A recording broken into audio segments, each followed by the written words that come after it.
பூமியில் படைக்கப்பட்ட எல்லா படைப்புகளும் அழிந்தே தீரும். அந்த கண்ணியம் பொருந்திய அந்த ரப்புடைய முகத்தை தவிர, அவனை தவிர எல்லாம் அழியும், எல்லாம் மரணிக்கும். எல்லாவற்றிற்கும் அல்லாஹ் ரப்புல் ஆலமீன் ஒரு நேரத்தை வைத்தே இருக்கிறான். நானும் மரணிப்பேன், நீங்களும் மரணிப்பீர்கள். என் மரண செய்தி இந்த உலகத்திலே பகிரப்படும், உங்கள் மரண செய்தி உலகத்திலே பகிரப்படும். அதுவும் இந்த காலம் மறுமை நெருங்கிக் கொண்டிருக்கக்கூடிய காலம். ரசூலுல்லாஹி ஸல்லல்லாஹு அலைஹி வஸல்லம் சொன்னார்கள், மறுமையுடைய அடையாளங்களில் ஒன்று மௌத்துல் ஃபஜ்அ, திடீர் மரணம்.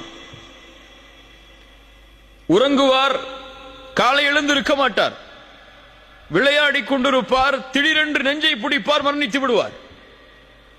திடீர் மரணம் ஏற்படும் மறுமைக்கு முன்னால். அப்படிப்பட்ட காலத்தில் தான் நாம் வாழ்ந்து கொண்டிருக்கிறோம். யார் எப்போது எந்த நிலையில் எந்த நேரத்தில் மரணிப்பார்கள் என்ற எந்த செய்தியும் இப்போது ஊகித்து சொல்ல முடியாது. சிறிய காய்ச்சலில் மருத்துவமனையில் சேர்க்கப்பட்டிருப்பார், அந்த காய்ச்சல் அவருக்கு மரணத்தை ஏற்படுத்தி இருக்கும்.